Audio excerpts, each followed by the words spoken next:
Wherever you are in the world tonight, welcome. This is Sleepy Eastern Philosophy, coming to you from Japan. Tonight, we explore emptiness, not as absence, not as loss, but as the most profound form of connection available to a human being. Find a comfortable position. Let your body settle. There is nowhere to be tonight. Nothing to scroll. Nothing to optimize. Just this. Block 1. Always connected, always alone. You are never truly alone anymore. Your phone knows where you are. Your contacts are reachable within seconds. Your feed is populated, constantly, with the thoughts and faces and lives of hundreds of people. At any hour of the day or night, you could reach out and find someone awake somewhere in the world. The infrastructure of human connection has never been more elaborate, more immediate, more persistent, more carefully engineered to keep you engaged. A message can travel from Tokyo to New York in less than a second. A face you have never seen in person can feel more familiar than your neighbor. A community of people who share your exact interests can gather from 40 different countries in a single thread. We have built something extraordinary, something that previous generations could not have imagined. A world where no one needs to be alone. And yet, something is happening that the statistics cannot quite capture. Something that people feel in the quiet moments between notifications, in the space after putting down the phone, in the particular quality of the silence that follows a long session of scrolling. Loneliness. Not the old loneliness of physical isolation. Not the loneliness of having no one to call. Not the loneliness of the person stranded far from home. But a subtler, stranger, more modern loneliness. The loneliness of being surrounded by connection and still feeling unreached. The loneliness of performing your life for an audience and wondering if anyone is actually seeing you. The loneliness of knowing hundreds of people and feeling known by almost none of them. The loneliness of the person who has never been more connected and has never felt more alone. A 2023 report from the United States Surgeon General described loneliness as an epidemic, not a personal failing, not a character flaw, an epidemic, a public health crisis comparable in its effects to smoking 15 cigarettes a day. And it is happening in the most connected era in human history. This is the paradox we sit with tonight. Why, in a world overflowing with connection, do so many people feel so profoundly alone? And what does a philosophy developed 2,500 years ago, long before electricity, long before the internet, long before the smartphone, have to say about it? More than you might expect, because the Buddhist teaching on emptiness, Śūnyatā, is not about nothing. It is about everything, about the nature of connection itself, about why the connections we are building are not quite reaching the place in us that most needs to be reached, and about what might. Let your body settle into whatever is supporting it right now. Feel the weight of your limbs, the warmth at the center of your chest. Let the noise of the day begin its slow recession. There is no feed to check right now. No one waiting for a response that cannot wait until morning. Just this quiet, just this breath, just this particular moment which has never existed before and will never exist again. Block 2. The paradox of connection. Let us look honestly at what modern connection actually is. When you scroll through a feed, you are encountering representations, curated fragments of other lives, carefully selected moments, the meal, not the argument before it, the achievement, not the months of doubt and failure that preceded it, the smile, not what was underneath the smile, the highlight, not the ordinary Tuesday that surrounded it. You are not connecting with people, you are connecting with their performances, and they, in turn, are connecting with yours. This is not dishonesty exactly. It is the natural behavior of social creatures who have always, to some degree, managed how they appear to others. The sociologist Erving Goffman described this in 1959, long before social media, as the presentation of self in everyday life.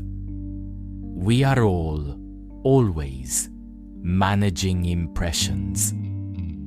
But the scale is new, the permanence is new, the metrics are new, the feedback loop between performance and approval is new.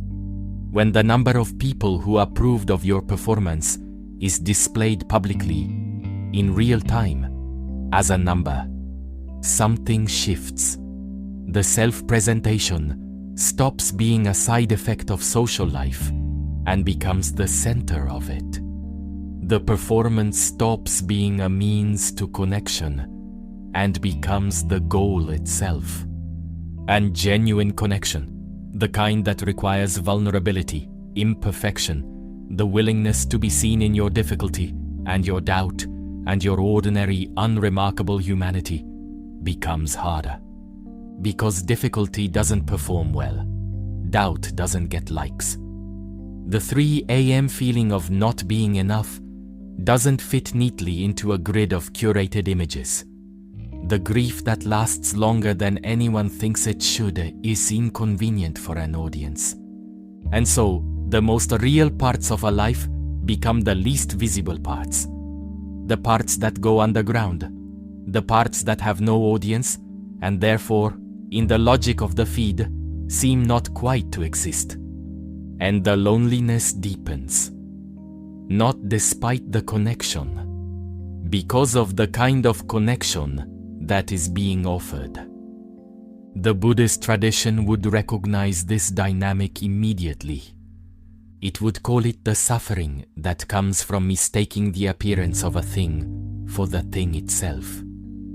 From reaching for the reflection of the moon in the water instead of the moon. The reflection is real. It catches the light. It moves when the water moves. It is, in its way, beautiful. But it cannot nourish you. It cannot see you back.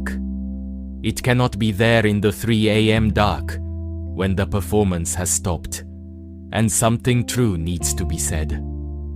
Only the moon itself can do that. And the moon, in this teaching, is something the feed cannot provide. Something that requires a different kind of attention. A different kind of stillness.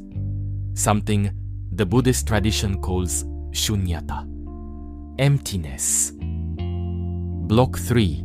Śūnyatā, the Buddhist teaching on emptiness. The word Śūnyatā comes from Sanskrit. Its root, Śūnya, means zero, empty, hollow. And its teaching is one of the most radical ideas in the history of human thought. Everything that exists is empty. Let those words land for a moment. Everything that exists is empty. Not empty of existence, not empty of experience, beauty, pain, or meaning, not empty in the sense of being fake, or unreal, or unimportant, empty of inherent, independent, self-sufficient existence. This requires unpacking, and it is worth unpacking slowly. When you look at a flower, it seems to be a thing, solid, definite, itself, a flower, clearly here, clearly real. But where does the flower begin and end? It began as a seed. The seed came from another flower. That flower grew from soil. Soil that is the transformed bodies of countless other organisms, centuries of decomposition, minerals carried by water from distant mountains.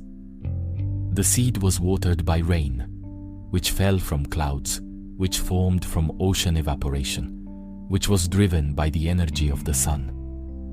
The flower breathes carbon dioxide, exhaled by animals, and releases oxygen that animals breathe.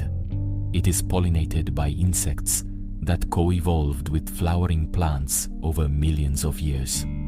It will decay and become soil again, feeding the next generation of plants. Where exactly is the flower?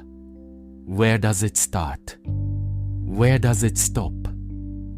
At every boundary you draw, the flower is already extending beyond it, already connected to what is not the flower, already, in some deep sense, not entirely separate from everything else. The flower is empty of independent existence. It exists entirely through its relationships, through the web of conditions: sun, rain, soil, insects, evolution, time, that brought it into being and that continue to sustain it. Remove any one of those conditions and the flower changes. Remove all of them and there is no flower. This is what emptiness means. Not that the flower is unreal, not that it doesn't matter, but that its reality is relational rather than independent. It exists in and through its connections. It has no separate, standalone, self-contained essence. The flower is what it is because of everything it is connected to.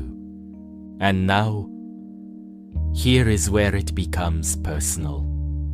Here is where the teaching reaches across 25 centuries and touches something immediate.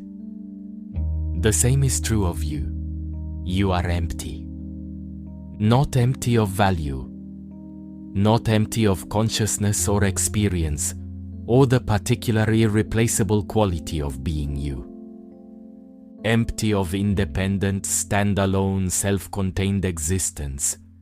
You exist in and through your relationships, with the air that fills your lungs, air that has been breathed by billions of beings across millions of years, with the food that became your body, food that was once soil, once rain, once sunlight, with the language that shapes your thought, language that took thousands of years of human cooperation to develop, with the people who formed you, whose voices live in your thinking, whose love opened you, whose loss carved you deeper, with the culture that gave you your categories of understanding, with the biology that runs your heart and your immune system and your dreaming mind without your asking. Remove any of these and you are not quite yourself anymore. Remove all of them and there is no self at all. You are not a separate thing that has relationships. You are, in a very real sense, the relationships. A particular knot in the web, a specific convergence of conditions, real and impermanent and empty and full. All at once. Block 4. The Heart Sutra. There is a text at the heart of Mahayana Buddhism. It is called the Prajnaparamita Hridaya Sutra. The Heart Sutra. It is one of the shortest sacred texts in any tradition, fewer than 300 words in its standard form, and it has been chanted by millions of people in dozens of languages for over 1500 years. In Zen temples across Japan, it is chanted every morning, the sound of it rising in the pre-dawn dark, voices joining together in something ancient, something that points beyond words. At its center is a line that has puzzled and illuminated and unsettled readers for centuries. Form is emptiness. Emptiness is form. Form is emptiness. The things you can see and touch and name, your body, this room, the screen you set down tonight, are empty. Not illusory, not unreal, but empty of independent existence, real in the way the flower is real, dependent, relational, impermanent. Emptiness is form, and emptiness is not a void, not a blank nothing, not the darkness of a room with the lights off. Emptiness is the very condition that makes form possible, the open space in which things can arise, the silence in which sound can occur, the background against which figures can appear, the hollow of the vessel that allows it to hold. Without emptiness, there is no form. Without the hollow of the bowl, there is no bowl. Without the space between the notes, there is no music. Without the pause between breaths, there is no breathing. Without the gap between words, there is no language. The sutra continues: no birth and no death, no purity and no impurity, no increase and no decrease. This is not a denial of birth and death, purity and impurity, increase and decrease. It is a pointing beyond the categories we use to organize experience, beyond the labels that we mistake for reality.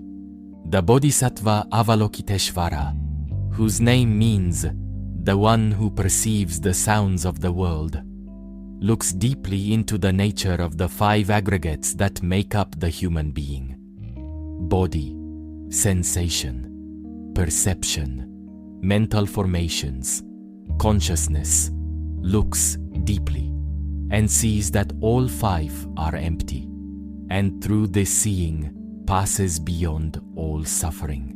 This is the promise of Śūnyatā. Not that suffering is unreal, but that its deepest roots lie in a misunderstanding about the nature of the self.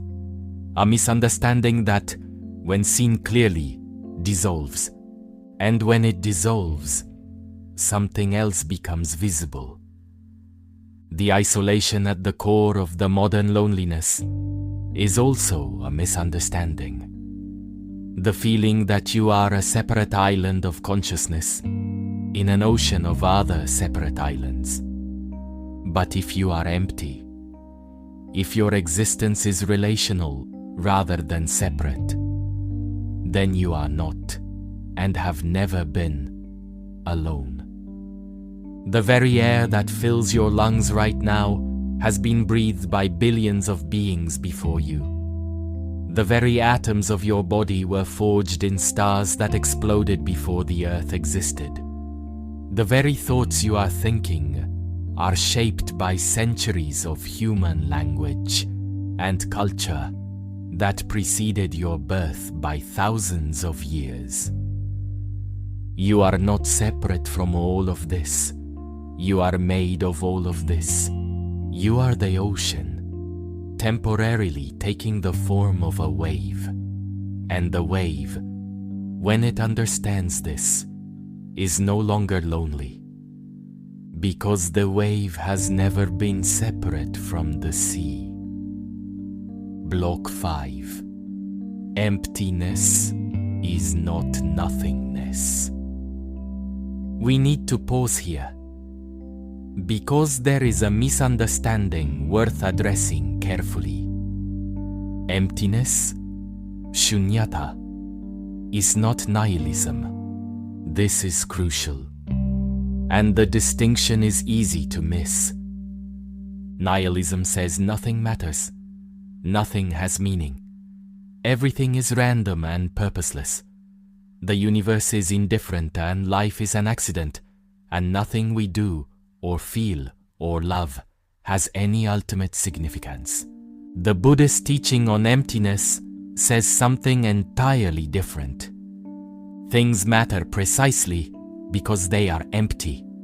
They are precious precisely because they are impermanent. They are connected precisely because they lack independent existence.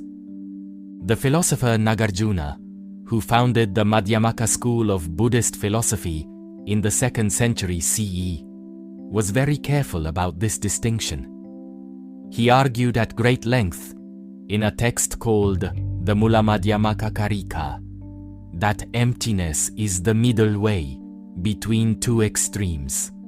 The first extreme is eternalism, the idea that things have a permanent, fixed, independent, unchanging existence, that the self is a solid, eternal thing, that objects have an essence that persists forever, unchanged, regardless of conditions.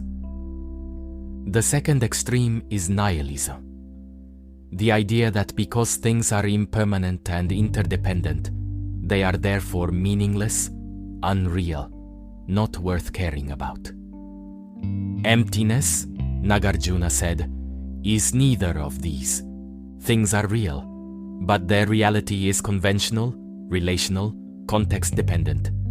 They exist, but not independently. They matter, but not because they are permanent or self-sufficient. They matter because they are here, because they are part of the web, because their specific, impermanent, empty, relational existence is unrepeatable.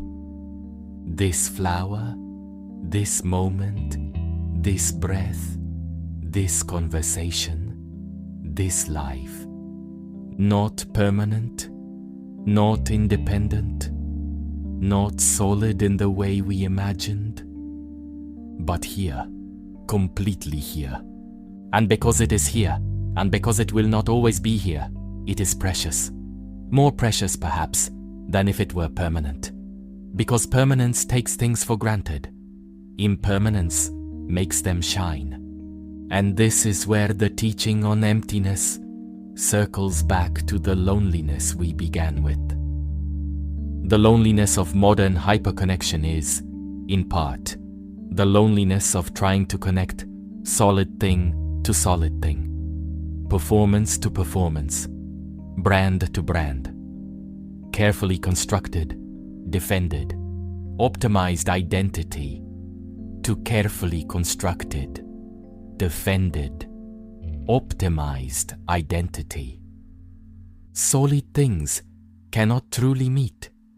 They can only press against each other, like two stones, contact without penetration, surface without depth. But empty things, things that know themselves to be relational, permeable, without fixed boundary, can actually open to each other, can actually receive each other, can actually allow the other in. The dissolution of the boundary is not the loss of the self. It is the discovery of a larger self, one that includes what was thought to be other, one that is enriched rather than diminished by the meeting. Block 6. Ma, the Japanese philosophy of space. There is a concept in Japanese aesthetics that illuminates emptiness in a particular way. Jian. Ma. It is usually translated as negative space or pause or interval. But it means more than any of these. Ma is the space between things, the silence between words, the pause between musical notes, the empty room that gives the house its character, the gap between two people that makes genuine meeting possible. In Japanese architecture, the empty space is as carefully designed as the filled space. A traditional Japanese room is not furnished to capacity. It is furnished to just enough. The empty floor, the single hanging scroll, the one ceramic piece, the rest is ma. And the ma is not absence. It is presence of a different kind. In traditional Japanese music, the pauses are as important as the notes. The space after a note is still part of the music. It is where the note resonates, where the listener's experience deepens, where meaning accumulates in the quiet. In conversation, ma is the comfortable silence between two people who are truly present with each other. Not the awkward silence that needs to be filled, but the full silence. The silence that says, I am here with you. There is nothing that needs to be said right now. This is enough. We have lost ma. In the age of hyperconnection, silence has become uncomfortable. A silence in a conversation must be filled immediately. A lull in the social feed must be corrected with new content.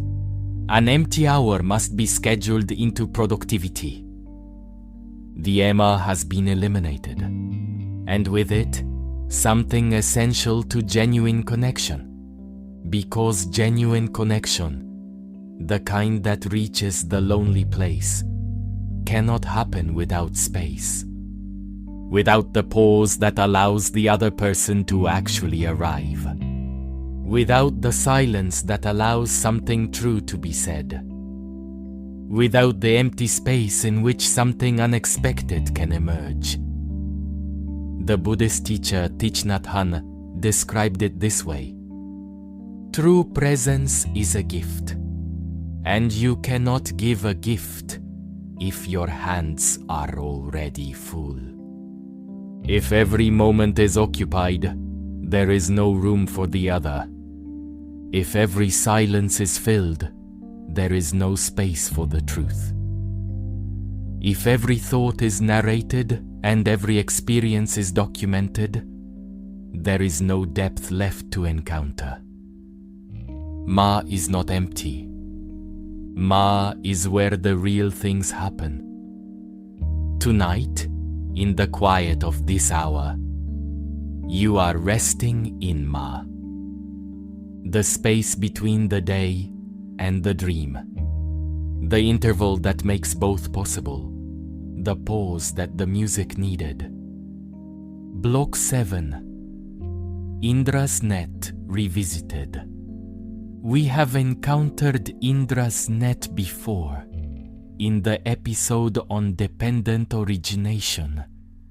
But it deserves to be visited again, because in the light of Śūnyatā, it looks different, deeper, the infinite net.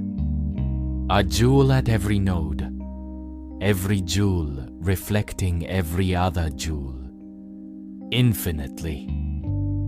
We focused last time on the interconnection, on the fact that nothing is isolated, that everything affects everything else through the web. But now, consider the jewels themselves.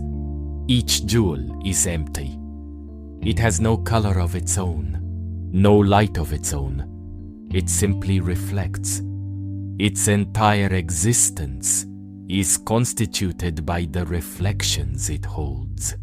Remove the other jewels and there is nothing to reflect. Remove the net and there is no jewel. The jewel is not separate from its reflections. The jewel is its reflections. And this is true of you. You are constituted by what you reflect. by the relationships that have shaped you, by the voices that live in your thinking, by the loves that have opened you, by the losses that have carved you deeper. You are not a separate thing that has been influenced by relationships. You are, in large part, the accumulation of those relationships. The specific particular jewel that you are is precisely the result of your specific particular position in the net, your specific set of reflections. No one else has your view of the net. No one else reflects exactly what you reflect. No one else is the convergence of exactly these conditions. This is your uniqueness, not your separation from the net, your specific position within it.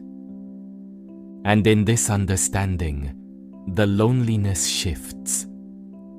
Because if you are the net, if your existence is woven into the existence of everything else, then the feeling of isolation is a kind of optical illusion, a misreading of what you actually are. Not wrong exactly, but incomplete. The wave that thinks it is separate from the ocean is having a real experience. The boundary between wave and sea does appear. The wave does have a particular shape and a particular moment of existence, but the wave that knows it is also. The ocean is not less of a wave. It is a wave with a different relationship to its own existence. Lighter, more spacious, less desperate to maintain the boundary, because it knows that whatever happens to the wave, the ocean remains. And the ocean is what the wave has always been. Block 8. The lonely self. The loneliness we feel in the hyper-connected world is real. It is not a sign of weakness. It is not ingratitude. It is not a problem to be solved with more connection. It is, in many cases, a signal. A signal that something is missing, not in the quantity of connection, but in its quality. And more fundamentally, in our relationship with the self that is doing the connecting. The modern self is under tremendous pressure. It must be coherent, consistent, brandable. It must know what it wants and pursue it with focus. It must have opinions worth sharing and achievements worth posting. It must be both authentic and appealing, both vulnerable and inspiring. It must be, above all, interesting enough to justify the attention it consumes. This is an exhausting way to be a person, and it creates a particular kind of loneliness.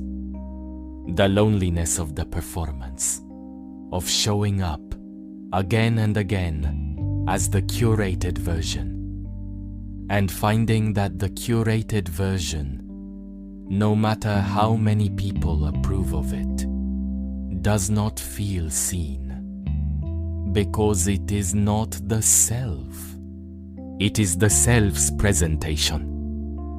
The Buddhist teaching on anatta, non-self, and Śūnyatā, emptiness, offers a strange and liberating alternative. What if you stop trying to be a coherent, consistent, brandable self? Not permanently, not as a rejection of identity, but in certain moments, in certain relationships. In the quiet of certain hours? What if you allowed yourself to be unknown? To yourself and to others. To sit in the not quite definable space of what you actually are, right now, before the narration begins. This is what meditation offers. Not a better self, not an optimized self, but a momentary release from the self project, a rest from the performance, a returning to the open, empty, spacious awareness that is prior to identity. And from that space, paradoxically, unexpectedly, connection becomes possible. Because what meets other people from that space is not a performance. It is something real, undefended, empty in the Buddhist sense, and therefore able to actually receive the other, to let them in, to meet and be met. This is the connection the feed cannot provide, but it is available right now. In any moment you are willing to put down the performance and simply be here. Block 9. Compassion born from emptiness. There is a connection between Śūnyatā and compassion that is not obvious at first. In fact, it might seem like the opposite should be true. If everything is empty, if the self is a construction, if boundaries are permeable, why would that produce compassion? Wouldn't it produce indifference? The Buddhist answer is no, and the reason is beautiful. Compassion, karuna in Sanskrit, arises naturally when the illusion of separation dissolves. When you genuinely see that the boundary between yourself and another is conventional rather than absolute. When you feel in the body that their suffering is not fundamentally different from your suffering, something opens, not sentiment, not the performance of caring, but an actual, visceral recognition. That is also me. Not metaphorically, not as a religious commitment, but as an accurate perception of what is true. The same emptiness that constitutes you constitutes the person next to you. The same web of conditions, the same impermanence, the same vulnerability, the same longing to be seen and known and met. The Bodhisattva, the figure in Mahayana Buddhism who embodies the compassionate response to emptiness, does not withdraw from the world upon realizing its empty nature. They dive deeper in, they remain, they turn toward the suffering rather than away, because they have understood something. The suffering is not separate from them. The person who suffers is not separate from them. To turn away from the suffering of another would be, in some sense, to turn away from themselves. This understanding does not produce the anxious, effortful compassion of someone trying very hard to be a good person. It produces something quieter, more natural. The way water flows toward what is low, without trying, without calculation, simply following its nature. Your nature, when the performance falls away, is compassionate. Not because you have achieved something, but because emptiness, when it meets emptiness, opens. Block 10. Silence as connection. What if the deepest connection is not found in what is said? In the age of hyperconnection, we have become suspicious of silence. A conversation that lapses into silence feels like a failure. A relationship that requires long explanations feels like a burden. A connection that cannot be captured in a post, a story, a highlight reel seems somehow less real. But the traditions point elsewhere. In Zen Buddhism, the most profound transmissions happen in silence. The teacher who raises a flower and says nothing. The student who understands. In the Taoist tradition, the Tao that can be spoken is not the eternal Tao. The deepest truth is prior to language. It is approached through stillness, not through more words. In the Japanese aesthetic of wabi-sabi, the cracked tea bowl and the quiet ceremony around it communicate something that no amount of verbal description can replace. The shared silence of two people drinking tea from imperfect vessels is a form of intimacy. And in ordinary human experience, think of the moments of genuine closeness in your own life. Were they moments of perfect articulation?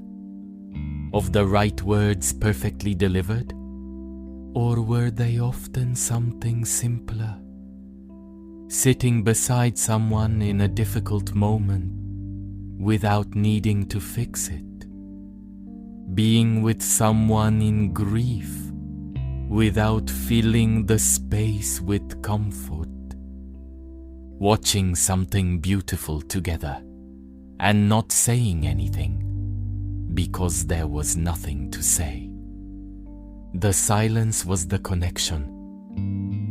The shared presence was the meeting. The ma between you was where the relationship actually lived. This is what the feed cannot replicate, not because it lacks content, but because genuine connection requires space, requires the willingness to be present without producing, to receive without reacting, to be with without performing being with. Tonight, in this quiet, you are practicing this. Not performing rest, not documenting it, not optimizing it, just resting. And in the resting, something is being restored. Some capacity for genuine presence, some spaciousness that the busyness had closed. The silence is not empty. The silence is full of everything that does not need to be said, full of the connection that does not need to be performed, full of you, simply here. Block 11, the full empty cup. There is a famous Zen story. A professor visits a Zen master to ask about enlightenment. The master begins to pour tea into the professor's cup. The cup fills. The master keeps pouring. The tea spills over the edge of the cup, onto the table, onto the floor. The professor says, "Stop. The cup is full. No more will go in." The master says, "You are like this cup, full of your own opinions and ideas. How can I show you Zen unless you first empty your cup? The cup needs to be empty to receive." This is a teaching about learning, but it is also a teaching about connection. A person who comes to every interaction already full of their own narrative, their own needs, their own agenda, their own performance, cannot truly receive another person. They can only add the other person to the already full cup. A brief contact, a momentary surface impression, gone as soon as the interaction ends. But a person who comes empty, who has made space, who has set down the narrative, who is genuinely not sure what will happen next, can actually receive, can be surprised, can be changed, can experience something real. Emptiness is not passivity. It is the active, alert, receptive quality of someone who is genuinely here, not already somewhere else, not already composing the reply, not already thinking about what this moment means for their brand. Just here, with open hands, with an empty cup.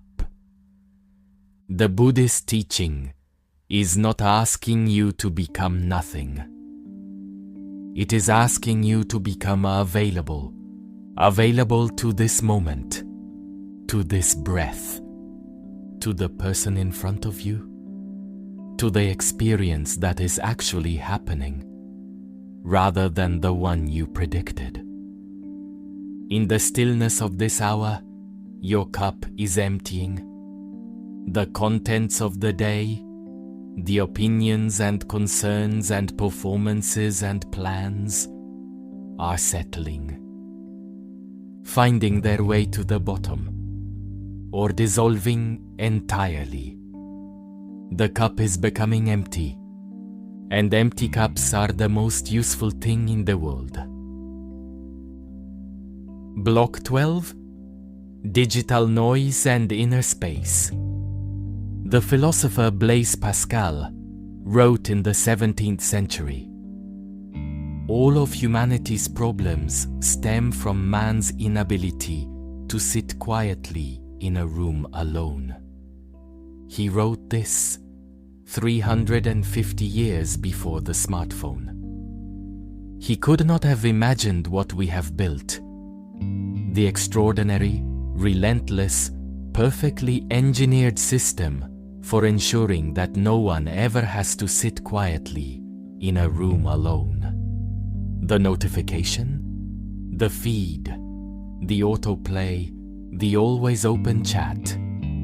Every moment of potential stillness has been colonized. Every pause has been filled. Every gap between activities has become an opportunity for content. And the inner space, the space in which genuine thought occurs, in which emotions are processed, in which the self can meet itself, has shrunk. Not because we are weaker than previous generations, but because the system is better at filling the space than any previous system has been.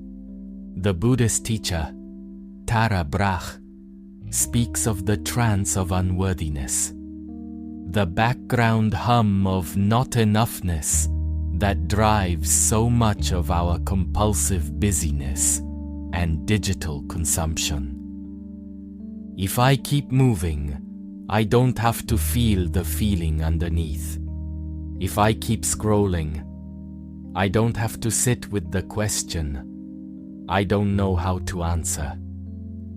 If I keep consuming, I don't have to face the silence that might tell me something true.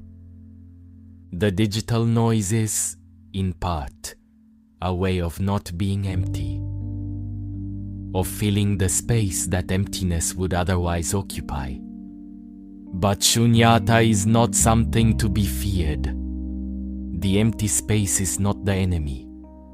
The empty space is where you live, the open awareness prior to the content.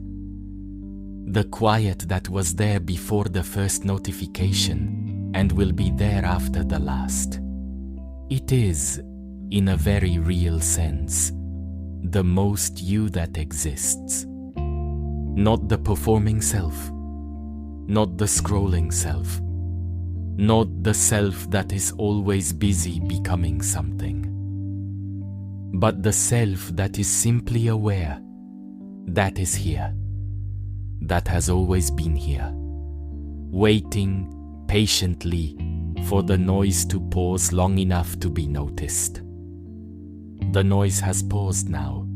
You noticed. Block 13. Being nobody together. There is a quality of relating that is rarely discussed. It happens sometimes between very old friends, between people who have known each other long enough that the performance has dropped, who no longer need to explain themselves or impress each other or manage each other's impressions, who can simply be in the same space, without agenda, without production, without the need to make something of the time together. Just two people, being nobody in particular, together. This is one of the rarest and most precious forms of human connection. And it requires emptiness, the willingness to not be performing yourself, the willingness to let the other person also not perform, the willingness to let the space between you be genuinely empty, not filled with talk or activity or the shared consumption of content, but simply open. In Zen, this quality of presence is sometimes described as mushin, no mind, not the absence of awareness, but awareness that is not occupied by the usual contents, not grasping, not avoiding, not narrating, just open, present, here. Two people in mushin together are not alone. They are together in the most fundamental sense, sharing the same open space, the same quality of awareness, the same empty, full, alive, quiet presence. This is what the traditions are pointing at when they speak of the dissolution of the self, not as loss, but as expansion. When the boundary between me and not me softens, the self does not disappear. It expands. It includes what was previously felt as other. The separation becomes permeable. And connection, real connection, becomes possible. You cannot force this. You cannot produce it through effort.